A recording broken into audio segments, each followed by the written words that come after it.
17장 말씀 통해서 롯의 아내를 기억하라라는 제목을 함께 말씀을 나누도록 하겠습니다. 오늘은 설교의 제목이자 본문 그대로 말씀이 되겠습니다. 누가복음 17장 말씀을 우리가 보게 되면은 예수님께서 마지막 때 종말에 나타나게 될 여러 가지 많은 이제 징조들에 대해서 설명하시는 도중에 갑자기 한 사람을 말씀하시면서 그 사람을 기억하라라고 말씀을 하십니다. 놀랍게도 그 사람은 위대한 믿음의 영웅이 아니었습니다. 또한 성경에 길이 남을 만한 커다란 업적을 남긴 인물도 아니었죠. 성경을 우리가 눈 씻고 찾아봐도 그 사람의 이름을 찾아볼 수 없는, 성경은 단지 그녀를 롯의 아내라고만 소개를 하고 있습니다. 이 누가복음 17장 32절의 배경이 되는 창세기 19장 말씀 보게 되면 간단하게 배경을 설명드리게 되면 하나님께서 죄로 관영했었던 소돔과 고모라를 심판하시기 전에 의인이었던 롯 그의 가족을 성 밖으로 이끌어 내시게 됩니다. 그것도 하나님의 긍휼하심과 은혜 때문인데 그들을 데려 나오시면서 절대로 뒤를 돌아보지 말아라라고 분명하게 말씀을 하셨죠. 그러나 우리가 아는 것처럼 도망쳐 나오는 가운데에 롯의 아내가 단 한 번 뒤를 돌아보는 그 일로 말미암아 그 여인이 그 자리에서 소금 기둥이 되었습니다. 처음에 제가 보여드렸던 설교 제목에 있었던 그 사진이 이것이 아마도 롯의 아내가 아닐까라고 추정되는, 이제 그 사해 바다 지역 가면 이렇게 되어 있는 곳이 있습니다. 이것이 진짜인지는 저희가 알 수는 없으나 보통 이런 것도 이것이 롯의 아내에 있을 거다라고 사람들이 말하고 있습니다. 근데 중요한 것은 오늘 본문 다시 누가복음으로 돌아와서 이제 롯의 아내의 사건, 소돔과 고모라의 멸망 사건이 있고 난 이후 충분한 꽤 오랜 시간이 지나고 난 이후에 예수님께서 마지막 때를 설명하시면서 제자들에게 롯의 아내를 기억하라라고 말씀하고 계시고요. 그 말씀은 그때 당시 예수님의 제자들에게만 적용되는 말씀이 아니라 오늘을 살고 있는 우리 역시 예수님의 제자들에게 마지막 때라고 말씀하셨다면 그로부터 2000년이 지난 이 시간은 아마 그 마지막 때가 아닐까 생각을 합니다. 그런 우리들에게도 동일하게 주님이 말씀하시기를 롯의 아내를 기억하라라고 말씀을 하시죠. 이것은 단순히 과거의 비극적인 한 사람의 사건만을 기억하라라는 그런 뜻은 아닐 것입니다. 종말의 시대를 살아가고 있는 우리들에게 우리가 마음에 새기게 될 영적인 경고의 메시지를 주님이 우리에게 주시는 부분인데, 왜 하필 예수님께서 롯의 아내를 기억하라라고 말씀을 하셨을까? 그 이유는 마지막 때가 될수록 우리가 사는 이 세상이 동일하게 소돔과 고모라를 많이 닮아가고 있기 때문입니다. 우리가 세상을 보게 되면 사람들이 죄에 대해서 당연하게 여기는 그러한 삶을 살고 있습니다. 세상은 하나님을 사랑하고 예배하고 순종하는 방향이 아니라 하나님을 거역하는 방향으로 달려가고 있고, 그러한 법안들이 계속해서 상정이 되고 있는 실정입니다. 사람들은 천국에서 그들이 얻게 될 소유죠, 면류관과 상급보다는 당장 이 땅에서의 삶과 소유, 이 세상에 대한 미련을 붙들고 살아가는 굉장히 많은 사람들을 우리가 볼 수가 있습니다. 그러한 시대 가운데 살아가는 우리들에게 주님께서 롯의 아내를 기억하라라는 것은 단순히 한 여인의 실패를 교훈 삼아라라는 것을 뛰어넘어서 그 여인이 곧 우리의 모습이 될 수 있다라는 것을 본문이 우리에게 가르쳐주고 있는 것입니다. 그래서 오늘 주님의 어떤 경고의 말씀이죠. 롯의 아내를 기억하라는 이 경고의 메시지를 통해서 우리가 붙들어야 될 것은 무엇인가, 두 가지를 성도님과 함께 말씀을 나누길 원하는데, 첫 번째로 예수님의 경고, 롯의 아내를 기억하라는 주님의 경고는 우리에게 온전한 순종을 요구하시기 때문입니다. 소돔과 고모라는 심판에 관련된 내용인데, 성경에서 심판에 관련된 내용들을 보게 되면 하나의 패턴을 볼 수 있는데, 그것은 무엇이냐면은 항상 하나님께서 심판이 있음을 먼저 고지를 하십니다. 먼저 경고를 하시죠. 사람을 보내든 천사를 보내든 이곳에 심판이 있게 될 것이다 라고 먼저 경고를 하시고 그 다음에 심판을 하십니다. 노아의 경우에도 방주를 짓는 그 시간들을 통해서 하나님의 심판이 올 것을 말씀해 주셨고요. 요나의 경우도 그렇죠. 요나가 원치는 않았지만은 요나라는 사람을 보내서 니느웨 성에 하나님의 심판의 메시지가 이 것을 먼저 경고를 하십니다. 오늘 우리가 보고 있는 소돔과 고모라의 심판 역시 갑자기 일어난 게 아니죠. 하나님께서 천사들을 먼저 보내서 그곳에 심판에 있음을 알리시게 됩니다. 그런데 문제는 그와 같은 하나님의 말씀, 경고 앞에 사람들이 보이는 반응이 제각기라는 것이죠. 네 가지의 우리가 어떤 특징들을 볼 수 있는데, 첫 번째, 하나님의 심판의 메시지가 그들에게 주어지게 되었을 때 사람들이 보이는 첫 번째 반응, 첫 번째, 두 번째 앞에 나오지는 않습니다. 첫 번째 반응은 반항하는 겁니다. 반항. 나그네의 모습을 했었던 천사들이 롯의 집으로 들어가죠. 결국에는 유숙하려는 것보다는 그 심판의 메시지를 전하기 위해서 롯의 집을 찾아 들어가게 되는데, 그 두 사람이 들어가는 모습을 보면서 소돔성에 살고 있는 수많은 남성 무리들이 그 집에 찾아가서 그들을 끌어내라라고 협박을 하게 됩니다. 우리가 아는 것처럼 그들의 말은 극단적인 성적 폭행을 의미하는 그러한 행동이기도 합니다. 그들은 거룩한 천사를 보면서도 하나님을 향한 두려워하는 마음이나 그를 존중하고 존경하는 그러한 마음이 전혀 없는 영적으로 타락해져 있는 그런 상황을 보여주고 있습니다. 성경 말씀 보니까 성경 말씀에 나그네라든지 고아, 과부, 어떤 이방인들에 대해서 너희가 그들을 사랑으로 섬겨야 된다, 그들을 보필해야 된다라는 말씀이 많이 있는데, 세 구절 말씀을 한번 띄워드리겠습니다. 레위기 말씀인데 제가 다 읽지는 않겠습니다. 레위기 19장 말씀, 신명기 10장 말씀, 히브리서 13장 말씀, 이 외에도 굉장히 많은 말씀들을 찾아보게 되면은 하나님께서 하나님의 백성들에게 너희는 나그네를 대접해야 되고 사랑으로 그들을 섬겨야 된다. 이것이 너희에게 주는 하나님의 명령이고 성도가 마땅히 행해야 될 책임이다라고 말씀을 하십니다. 이것은 아마도 그때 당시 하나님의 말씀을 떠나서 당시에 살고 있는 모든 사람들이 인간으로서 마땅히 해야 될 바이기도 하는데, 소돔 백성들은 나그네들, 이방인들, 힘든 사람들을 그들의 섬김의 대상이 아니라 자기의 욕망을 채우는 도구로만 사용하려 했다는 것이죠. 이처럼 세상에 있는 많은 사람들은 하나님의 경고의 메시지를 듣게 되었을 때에 그것을 순종하려 하기보다는 그 말씀에 정면으로 대항하고 비웃는 사람들이 훨씬 더 많이 있습니다. 제가 정확하게 몇 살이었는지는 기억나지 않지만 아마 제가 중학교 때쯤이었을 것 같은데, 제가 이제 어머니와 함께 이제 지하철에서 예전에 전도했던 거 말씀드린 적이 있는데, 이제 그때 이제 전도합니다. 이제 전도자 하나씩 나눠드리면서 예전에 우리 교회에서도 나눴던 푸른 초장 하나 나눠주면서 하는 말은, 멘트는 정해져 있습니다. 예수님 믿고 구원 받으세요. 교회에 꼭 나가셨으면 좋겠습니다. 하나님이 예를 들어서 뭐 당신을, 어르신을, 아주머니를, 여러분들을 사랑하십니다. 딱 줍니다. 대부분의 사람들이 그냥 받아줍니다. 그런데 이제 특별히 좀 이렇게 성격이 안 좋으신 그런 분들을 딱 만나면 일단 그 전도제나 신문지를 꾸기거나 이제 찢습니다. 그러면서 했던 말이 아직도 기억이 나는데, 그거는 저희 어머니도 들었고 저도 들었는데, 내가 하나님을 믿느니, 자기 딱 같은 사람을 만났나요? 저희가요. 주먹을 딱 들더니 하나님을 믿느니 차라리 내 주먹을 믿겠다. 모르겠어요. 그분은 어떠한 마음으로 그 이야기를 했는지 모르겠지만 하나님의 살아계심을 믿고 살아가는 저에게 있어서는 굉장히 두려운 말이었습니다. 근데 세상 사람들은 하나님에 대한 인식조차 갖지 않고 살아가기 때문에 그런 말들을 너무너무 쉽게 한다는 것이죠. 요즘에 우리가 뭐 유튜브 얘기 자주 하는데, 유튜브 보게 되면은 무신론자들이 교회와 믿는 성도들을 향해서 비난하고 반박하고 무식하다라고 말하는 영상들이 너무나도 많이 판치고 있고요. 아니, 그런 걸 다 떠나서 이 세상 사는 사람들의 모습을 보게 되면은 정말로 하나님 없이 살아가는 사람들이 너무나도 많습니다. 만약 그들의 양심 가운데 하나님이라는 존재가 조금이라도 자리를 잡고 있다면 과연 저러한 범죄를 저들이 저지를 수 있을까?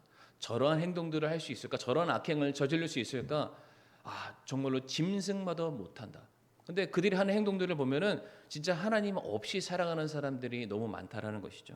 근데 당시 소돔에 살고 있는 사람들이 하나님의 말씀에 반항하는 그런 모습을 보였고요. 두 번째로는 하나님의 말씀을 어떻게 대응하냐면은 농담처럼 여기는 사람들도 있습니다.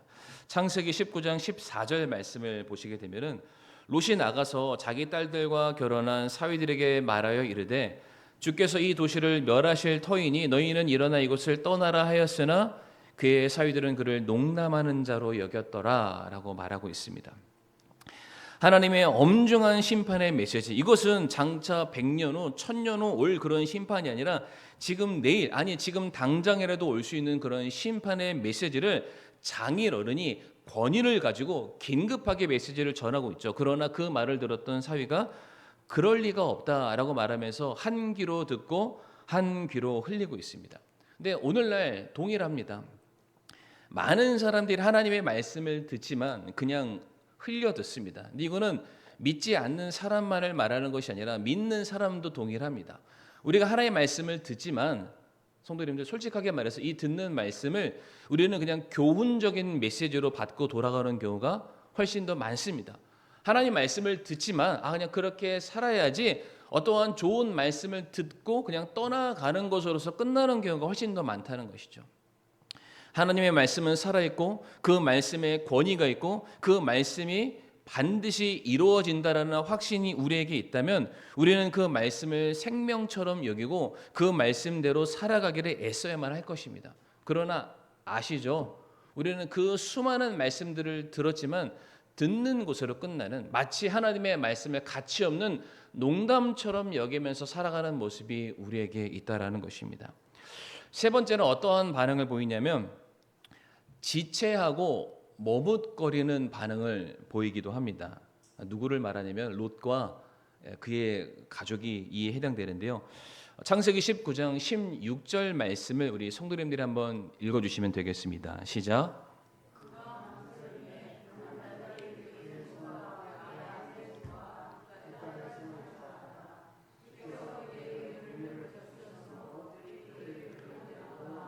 그 도시의 밖에 두니라. 아멘.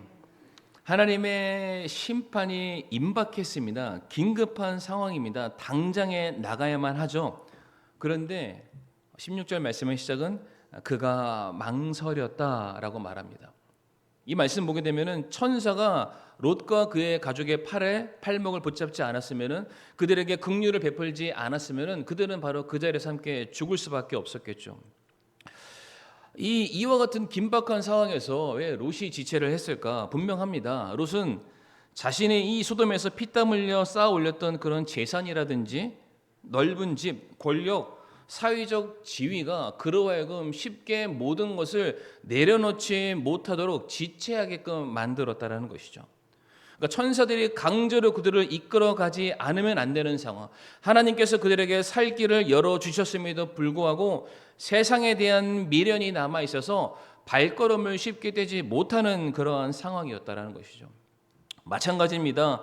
저희들도 하나님의 말씀을 들을 때 순종해야 함을 압니다. 순종해야만 그에 합당한 삶의 열매가 있다는 것을 알고 그 열매를 하나님께서 언젠가는 보시고 그것에 합당한 상급을 주신다라는 것을 너무 잘 알고 있죠. 근데 우리는 그 영원한 삶에 대해서 내 지금의 삶을 희생하고 드리고 헌신하기보다는 그냥 당장 내 삶의 유익을 먼저 선택합니다. 말씀에 따라서 희생하거나 수고하거나 손해를 감당하는 것을 지극히 싫어하는 모습이 우리 안에서도 동일하게 발견이 된다라는 것이죠. 롯의 가족만 지체한다라고 할 수가 없습니다. 우리도 동일한 것이고요. 마지막 네 번째 반응은 무엇이냐면은 말씀이 주어졌지만 그럼에도 불구하고 뒤를 돌아보는 자가 있습니다. 첫 번째가 뭐였습니까? 말씀이 왔지만은 반항하는 사람. 두 번째는 어떠한 사람이요? 농담처럼 여기는 사람. 세 번째는 지체하고 머뭇거리는 사람. 네 번째 사람은 그럼에도 불구하고 뒤를 돌아보는 그런 모습이 있는데 바로 오늘 본문의 주인공인 롯의 아내가 그랬습니다. 그녀의 모습을 보게 되면 그녀는 소돔 사람들처럼 대놓고 하나님의 말씀을 반항하지 않았습니다. 그리고 사위들처럼 그 심판의 메시지를 농담처럼 여기지도 않았습니다. 물론 주저하기는 했지만 천사들의 손에 이끌려서 결국 성 밖으로 나아가기는 했습니다. 심판이 아니라 구원의 대열에 동참하는 것처럼 보였는데 여기가 끝이 아니었습니다. 그녀는 결국 뒤를 돌아보게 되었죠. 하나님께서 천사를 통해서 창세기 19장 17절 말씀 보면은 분명히 그 여인에게, 그녀에게 말씀을 하십니다. 내 생명을 건지기 위해서 도피해라. 빨리 도망쳐라. 지체하지 말아라.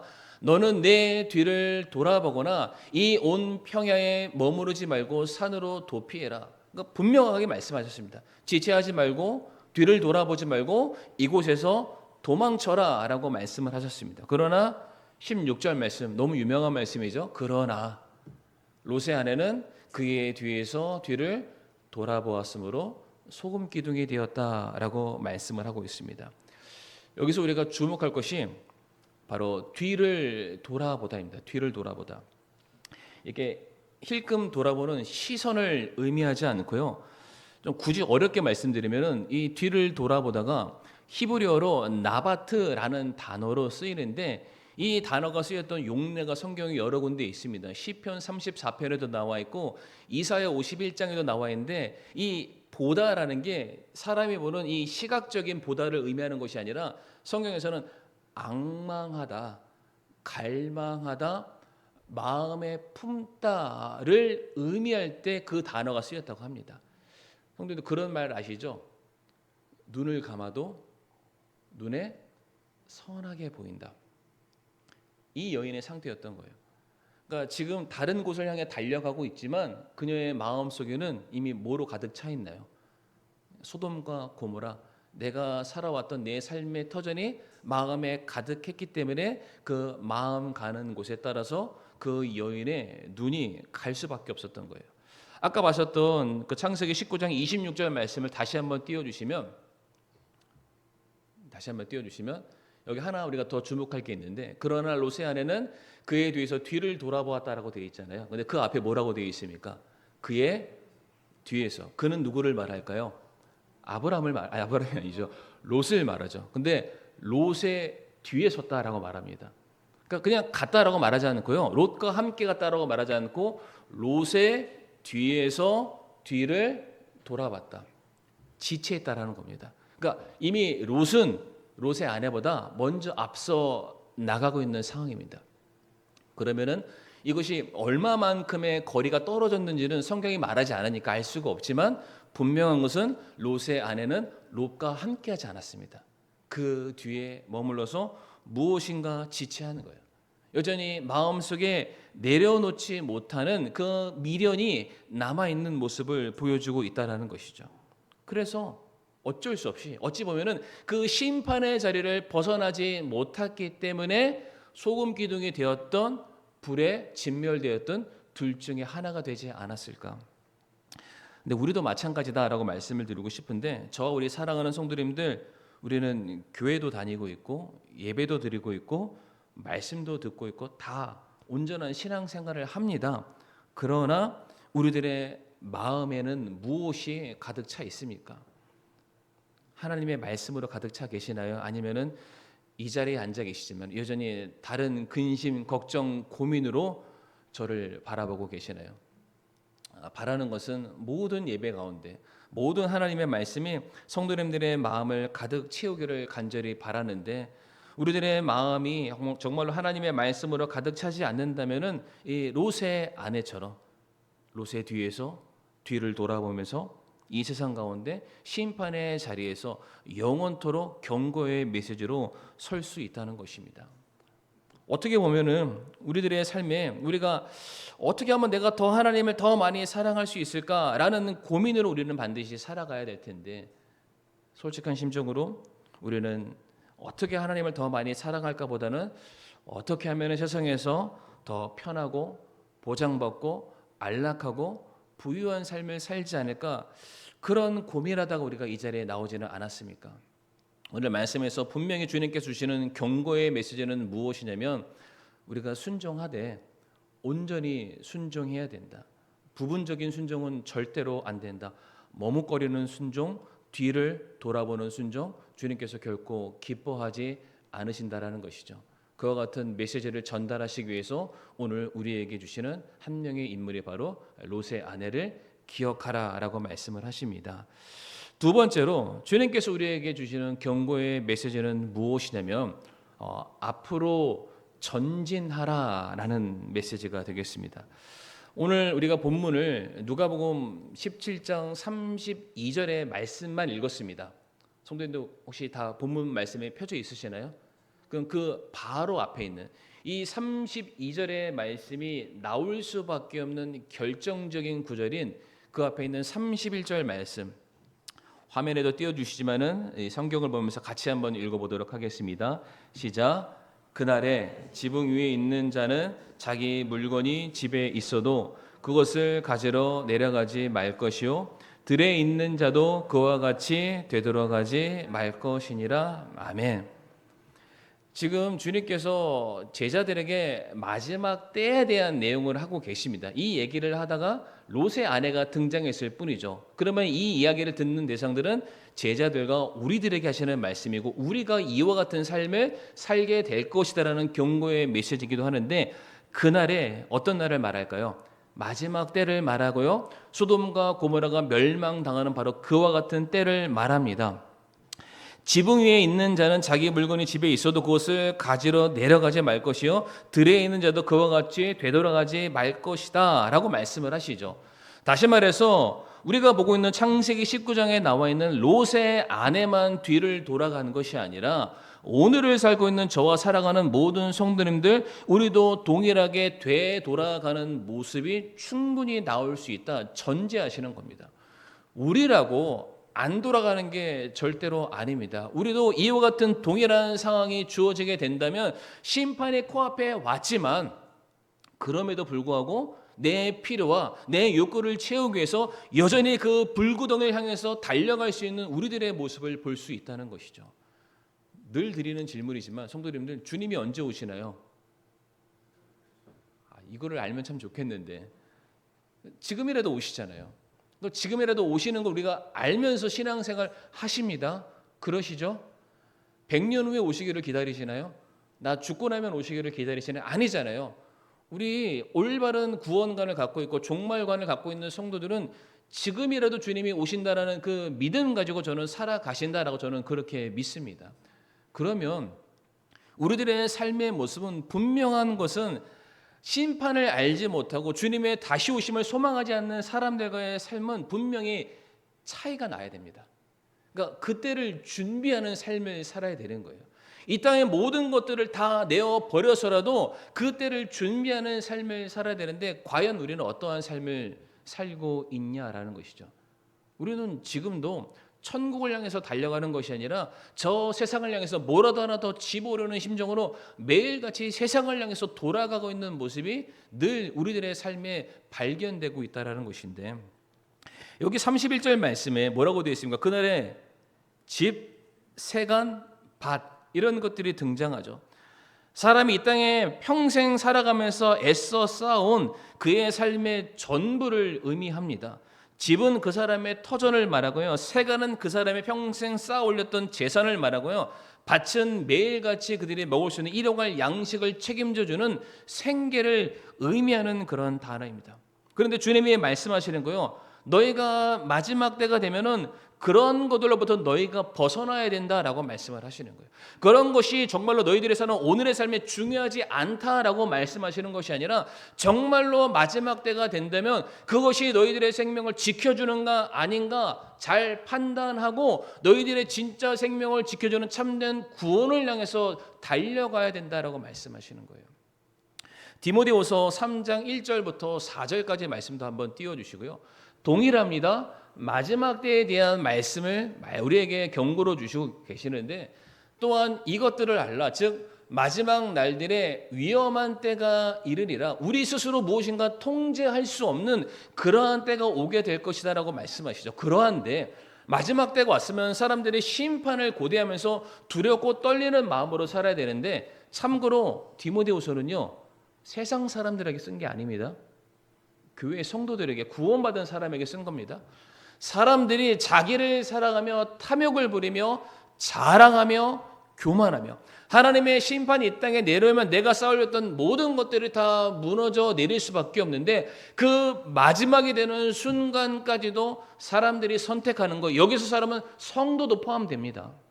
그들이 자기 사랑하는 것, 탐욕을 쌓는 것, 자기 이름을 알리는 그 일에만 몰두하고 있다라고 말씀하고 계시죠. 그러면서 4절 말씀에 뭐라고 되어 있습니까? 하나님을 사랑하기보다는 쾌락들을 더 사랑하며. 우리는 이 말씀에 결코 자유할 수 없습니다. 우리는 지금 이 순간도 하나님을 사랑하는 것보다 내 만족과 나라는 사람의 필요를 위해서 우리는 더 열심히 살아가고 있다는 것이죠. 바로 주님께서 그와 같은 저와 성도님들 향해서 너희도 롯의 아내와 같이 되지 않기 위해서 그러할 때가 오게 될 텐데 거기에서 되돌아와야 된다. 그곳을 향해서 달려가면 안 된다. 그곳을 향해서 너희들의 삶의 목적을 두어서는 안 된다. 우리에게 말씀하고 계십니다. 그러면서 이어지는 누가복음 17장 33절 말씀인데요. 같이 한번 읽어보겠습니다. 시작. 그것을 잃을 것이요 누구든지 자기 생명을 잃는 자는 그것을 보존하리라. 아멘. 역설적인 말씀이죠.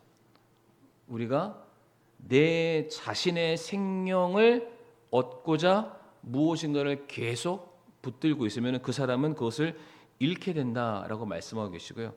오히려 내 생명, 내가 이 세상에서 정말로 내가 너무나도 사랑하고 악착같이 목숨처럼 여기고 있는 것들을 버리는 사람에게는 그 사람에게는 보존, 구원이 있다라고 말씀을 하고 계십니다. 롯의 아내의 경우에는 성도님들 심판을 믿지 않는 사람이 아니었습니다.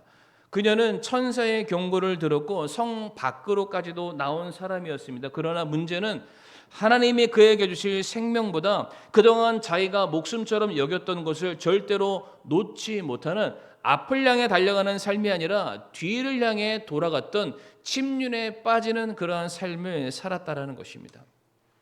성도님들, 신앙의 위기, 신앙의 가장 큰 문제는 무엇이냐면은 우리가 세상에 살기 때문에 겪는 어려움이 아니라 우리 안에 세상이 있기 때문입니다. 아까도 말씀드렸잖아요. 마음속에 눈을 감아도 선하게 보인다. 문제가 우리가 세상에 살기 때문에 죄를 짓는 게 아니라는 것입니다. 세상이 우리 안에 있기 때문에, 세상이 우리 안에서 전부처럼 여겨지기 때문에 바로 거기서부터 우리의 죄악이, 우리들의 영적인 타락이 뒤로 밀려감이 시작이 될 수밖에 없다라는 것이죠. 그래서 우리는 사도 바울의 고백을 함께 우리가 읽기를 원하는데, 사도 바울의 경우에는 뒤에 있는 것이 아니라 앞에 있는 표대죠. 주님의 부르심의 상급을 위해서 그는 앞으로 달려간다라고 고백을 합니다. 빌립보서 3장 13절에서 14절 말씀 같이 한번 읽겠습니다. 시작. 형제들아, 나는 내가 이미 붙잡은 줄로 여기지 아니하고 다만 이 한 가지 일을 행하나니 곧 뒤에 있는 그것들을 잊어버리고 앞에 있는 그것들에 도달하려고 나아가 그리스도 예수님 안에서 하나님의 높은 부르심의 상을 받으라고 표대를 향해 밀고 나아가노라. 아멘. 이 말씀 보게 되면 바울이 내가 뒤에 있는 것을 잊어버리겠다라고 말을 합니다. 근데 성도 여러분들, 여기서 바울이 말하는 뒤에 있는 것을 잊어버린다라는 것은 가치 없는 것들이 아니었습니다. 아마 기억하실 거예요. 바울은 많은 사람들 중에 정말로 자랑할 만한 것이 많은 사람이었습니다. 바울은 스스로 뭐라고 고백하냐면 나는 히브리인 중에 히브리인이고 베냐민 지파이고 여덟째 날에 할례 받은 사람이고 바리새인 중에 바리새인이고 율법으로는 흠이 없는 사람이다. 그러니까 이 땅에 살아가는 사람으로서는 이보다 더 완벽할 수 없는 사람. 지적으로는 가말리엘의 수학, 그냥 가장 석학 중에 석학이었죠. 그럼에도 불구하고 바울이 말합니다. 내가 주님을 향해 달려나가는데 그런 것들이 족쇄가 된다면 난 이것을 다 버리겠다라고 말을 하는 것이죠. 세간살이, 집, 재산, 모든 것들, 이런 것들이 내가 주님을 사랑하는 것에 있어서 방해가 된다면 내가 기꺼이 내려놓겠다라는 것이 당시 바울의 고백이었습니다. 히브리서 12장 1절 말씀도 같이 한번 읽어보겠습니다. 시작. 그러므로 증인들이 이렇게 큰 구름을 이루며 또한 우리를 둘러싸고 있으니 모든 무거운 것과 너무 쉽게 우리를 얽매는 죄를 우리가 떨쳐버리고 인내로 우리 앞에 놓인 경주를 달리며. 아멘. 운동장에 그 100m 달리기 선에 서 있는 이 사람은 다른 것을 봐서는 절대로 안 됩니다. 결승선 그 앞에 있는 피니시 라인을 바라보고 최선을 다해서 달려가야만 하는데, 혹시 성도님들 예전에 그거 기억나시나요? 그 우사인 볼트, 지금도 여전히 세계 100m 세계 1등 기록을 가지고 있는 사람인데, 몇 년도 올림픽이었는지 기억나지 않지만 아마 2010년이나 12년이나 둘 중에 아마 하나였을 겁니다. 그 사람이 막 달려가는데 현격한 차이로 1등을 딱 했습니다. 근데 1등을 딱 하는 순간 그 사람이 피니시 라인을 본 게 아니라 옆에서 혹은 뒤에서 달려오는 선수를 보면서 달려갔는데도 1등을 한 거예요. 근데 그때 수많은 사람들이 탄식을 했습니다. 왜 그랬을까요? 뒤에 오는 사람을 보지 않고 저 앞을 향해 달려갔으면 9.5초를 아마 깼었을 것이다. 1등은 하긴 했는데 그냥 평범한 1등. 그런 앞을 향해서 아마 최선을 향해 달려갔으면은 아마도 더 좋은 결과를 얻지 않았을까. 마찬가지죠. 우리 운전하는 사람이 앞을 보고 가야 되는데 거기 있는 그 룸미러든지 옆에 있는 사이드 미러 보면은 운전 절대로 할 수 없습니다. 성경에도 예수님께서도 말씀하시죠. 예수님께서 그에게 이르시되 손에 쟁기를 잡고 뒤를 돌아보는 자는 하나님의 왕국에 합당하지 않다. 농부가 이 쟁기를 잡고 앞을 보지 않으면 삐뚤빼뚤 그것이 밭이 올바른 열매들을 맺을 수 없다라고 우리에게 가르치고 있습니다. 그래서 이 롯의 아내와 바울의 차이는 다른 것이 아니었습니다. 어떤 능력의 차이, 스펙의 차이가 아니었고 바로 시선의 차이였다라는 것을 우리가 알 수 있습니다. 한 사람은 뒤를 보다가 생명을 잃었고요. 다른 한 사람은 앞을 바라봄으로 말미암아 놀라운 상급과 면류관을 얻게 되었습니다. 우리 사랑하는 성도님들, 우리들의 마음과 시선은 무엇으로 가득 차 있고 어느 방향을 향하고 계십니까? 말씀을 마무리하게 되면은 오늘 주님께서 우리에게 롯의 아내를 기억하라라고 말씀을 하셨습니다. 우리가 그 경고의 메시지를 마음에 새기면서 우리가 주님의 말씀에 머뭇거리거나 우리가 부분적으로 순종하는 것이 아니라 우리가 전적으로 주님의 말씀에 순종하기를 원하고요. 또한 주님께서 우리에게 말씀하시는 모든 그 일들을 향해서 우리가 현재에 안주하는 것이 아니라 장차 주님께서 우리에게 주실 상급을 기대하면서 저 앞에 있는 표대를 향해서 신실하게 신앙의 한 걸음 한 걸음 믿음에 정진할 수 있는 저 우리 사랑하는 성도님들이 되시기를 간절히 바라겠습니다.